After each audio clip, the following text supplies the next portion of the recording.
हमारे देगलूर की जो है, सबको मैंने कहा था कि मेरे मदरसे का काम है, 3-4 महीने में काम मुकम्मल हो जाएगा इंशाल्लाह। उसके बाद मुस्तैदी से जुड़ूँ। वार्ड की बॉडी आई है आपके पास? ताल्लुक अध्यक्ष आपका नंबर दीजिए। 96 4 में 2022 में मिली जी। दूसरे आपकी पूरी टीम बनाई आपने? जी जी। कितने लोग हैं उसमें? 3 लोग हैं अभी फिलहाल। क्यों टीम बनाई? आपके दोस्त है, आपको भाई का तो आता? ताल्लुक अध्यक्ष आपका नंबर दीजिए। 96 हमारे देगलूर की जो है, सबको मैंने कहा था कि मेरे मदरसे का काम है, 3-4 महीने में काम मुकम्मल हो जाएगा इंशाल्लाह। उसके बाद मुस्तैदी से जुड़ूँ। वार्ड की बॉडी आई है आपके पास?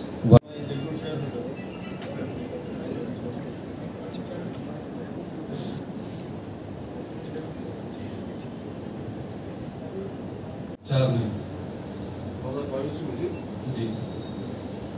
दूसरे आपकी पूरी टीम बनाई आपने? जी जी। कितने लोग हैं उसमें? 3 लोग हैं अभी फिलहाल। क्यों टीम बनाई? देखिए, आप सभी जानते हैं कि मजलिस इत्तेहादुल मुस्लिमीन की बढ़ती हुई मकबूलियत और मजलिस इत्तेहादुल मुस्लिमीन का इत्तेहाद का मुजाहरा आज पूरे नांदेड़ ज़िले ने देखा है। 15 अगस्त की रैली मजलिस इत्तेहादुल मुस्लिमीन की वो तारीख़ी रैली थी जिसमें मजलिस इत्तेहादुल मुस्लिमीन ने इस मुल्क के तिरंगे को शान व शौकत के साथ लेकर पूरे शहर भर में घुमाए। लोग उन्हें भी देख रहे हैं जो लोग तिरंगे की बात करते हैं, लोग उन्हें भी देख रहे हैं जो लोग सेकुलरिज्म की बात करते हैं। तो मैं ये समझता हूँ और आपके ज़रिए से ये पैगाम उन तमाम पॉलिटिकल पार्टीज़ तक पहुँचा रहा हूँ, चाहे वो बीजेपी हो, चाहे वो शिवसेना हो, चाहे वो कांग्रेस हो के एनसीपी हो, किस पार्टी ने कितनी मोहब्बत का इजहार किया मुल्क के 15 अगस्त के दिन जब मुल्क आज़ाद हुआ। तो मैं समझता हूँ कि नांदेड़ की तारीख़ में आज़ादी के बाद से लेकर आज तक पहला ऐसा मौका रहा होगा कि मजलिस इत्तेहादुल मुस्लिमीन ने और यहाँ पर मजलिस इत्तेहादुल मुस्लिमीन के पैगाम पर शहरियान नांदेड़ ने जो मुजाहरा किया है, तो आप सब जानते हैं कि इस ताकत के मुजाहरे को देखते हुए आप ही इसके नताइज से वाकिफ़ हो सकते हैं कि किस तरीके के नताइज मजलिस ला सकती है। रही बात रिज़ल्ट्स की, तो हम यकीन के साथ कह सकते हैं कि अवाम बीजेपी के झूठे वादों से तंग आ चुकी हैं, अवाम कांग्रेस के झूठे वादों से, झूठे सेकुलरिज्म के तंग आ चुकी हैं। और आज पूरे ज़िले में और पूरे मराठवाड़े में जो चर्चा है कि एक साहब का बहुत बड़ा नाम है, वो बीजेपी में जा रहे हैं, ये आपने भी सुना है। तो एक चेहरा जो नकाब के पीछे था, जो संघ का चेहरा था, वो खुलकर कुछ दिनों के बाद में सामने आने वाला है। तो यकीनन मजलिस इत्तेहादुल मुस्लिमीन से लोग अपनी बढ़ती हुई मोहब्बत का इजहार कर रहे हैं। सब जानते हैं कि अलहाज बैरिस्टर असदुद्दीन ओवैसी साहब एक वाहिद शख्स है जो सदन में न सिर्फ मुसलमान बल्कि हिंदू, मुस्लिम, सिख, ईसाई, आदिवासी, दलित सब इस मुल्क के वंचितों की आवाज़ उठाते हैं। तो हमें उम्मीद है कि इंशाअल्लाह ताला आने वाले ग्राम पंचायत हो, नगर परिषद हो, नगर पालिका हो या फिर ज़िला परिषद हो, इन तमाम के तमाम इलेक्शनों में मजलिस इत्तेहादुल मुस्लिमीन का बेहतरीन मुजाहरा रहेगा। हर तरफ से हमें कामयाबी मिलेगी। और उसी की एक मिसाल आज 18 अगस्त को शासकीय विश्राम गृह में आपको देखने को मिलता है कि जहां पर तमाम के तमाम ताल्लुकों के अध्यक्ष, उपाध्यक्ष, ज़िला अध्यक्ष, शहर अध्यक्ष सब बैठकर चर्चा किए आने वाले आगामी निवडणुक के ताल्लुक से। और इंशाअल्लाह ताला हम जो इलेक्शन में हिस्सा लेने जा रहे हैं, हम पूरी तरीके से तैयार है। यहाँ पर इम्तियाज़ जलील साहब भी आएंगे, यहाँ पर हमारे दोनों MLAs आएंगे और यहाँ पर इन तमाम के तमाम इलेक्शनों में अलहाज बैरिस्टर असदुद्दीन अवैसी साहब भी अपनी सभाओं में रहेंगे। बस हम जनता से यही उम्मीद करते हैं कि झूठे वादे या वो लोग जो अपने आप को सेकुलर कहते हैं उनके झांसे में ना आते हुए मजलिस इत्तेहादुल मुस्लिमीन का साथ दें। मजलिस इत्तेहादुल मुस्लिमीन आपकी अपनी जमात है, आपकी अपनी पार्टी है।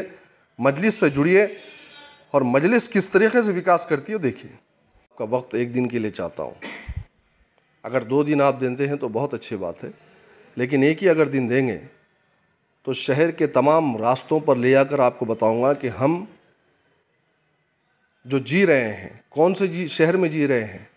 उस शहर में जी रहे हैं जहां पर कभी इस शहर का मुख्यमंत्री रह चुका है। हम उस शहर में रह रहे हैं जो कभी कैबिनेट में ये थे। हम उस शहर में जी रहे हैं जहां का बहुत बड़ा एक लीडर है जो पूरे हिंदुस्तान में जाना पहचाना जाता है। और उस वक्त तो ज़्यादा ही जाना पहचाना गया वो लीडर जब आदर्शवादी बने आप। तो रास्तों की हालत यहाँ पर आप देखेंगे तो रास्तों के गड्ढे और कई उन गड्ढों में जो एक्सीडेंट्स हुए हैं। हालिया दिनों में हमारे पास एक एक्सीडेंट हुआ था देगलू नाके पे, नौजवान बच्चे की मौत हो गई उसमें। तो ये तमाम के तमाम जो बल्दियाती काम थे ये बिल्कुल नाकिस है। और अवाम जब वोट देती है, किसी को चुन कर देती है, किसी को विधानसभा या पार्लियामेंट भेजती है या नगर पालिका भेजती है, बहुत उम्मीदें वाबस्ता होती हैं अवाम की कि ये हमारे काम करेगा। लेकिन इन्होंने, अशोक राव चौहान ने डेवलपमेंट करने वाले किसी भी एक नागरिक को टिकट देकर कामयाब नहीं कराया, बल्कि गुत्तेदारों को इन्होंने टिकट दिया। जो लोग कमीशन खाते हैं उनको टिकट दिया और उनको जिता के लाया। तो वो लोग जितना पैसा इलेक्शन में लगाते हैं बस उसी में निकालने के तरजीह देते हैं। अवाम का कोई काम नहीं किए हैं। यहाँ पर काम इतना है नांदेड़ में कि नांदेड़ में आप उत्तर जाओ कि दक्षिण जाओ, पूरब जाओ कि पश्चिम जाओ, आप खुद वहाँ पर जाएंगे, अवाम से पूछेंगे तो पहली बारिश, एक ही बारिश के अंदर ये हालत थी यहाँ की कि रास्ते पूरे के पूरे ख़त्म हो गए। यहाँ पर लाइट नहीं है, अभी आपका भी पसीना जा रहा है। लोड शेडिंग है नांदेड़ के अंदर। वो नांदेड़ शहर जिसको देखने के लिए सचखंड के नाम पर पूरा हिंदुस्तान आता है, यहाँ पर नांदेड़ में सचखंड गुरुद्वारा एक धार्मिक स्थान है यहाँ पर, और उसकी ये हालत कर दी है।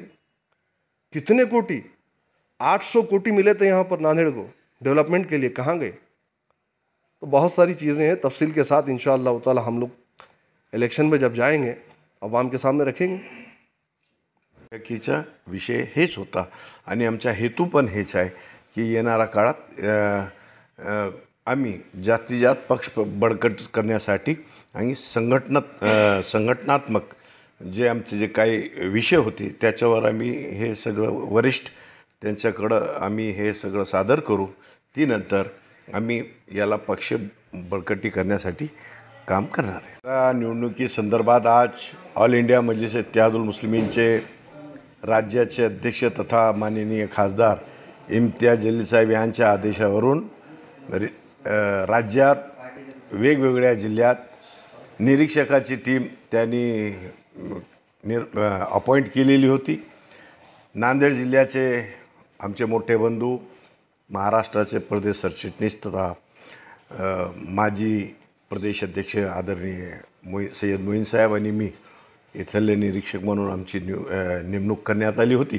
त्या संदर्भात जिल्ह्याचा आढावा आणि येणाऱ्या निवडणुकीत कशा समोर जाता येईल त्या संदर्भात संघटनात्मक एक बैठक बोलविण्यात आली होती।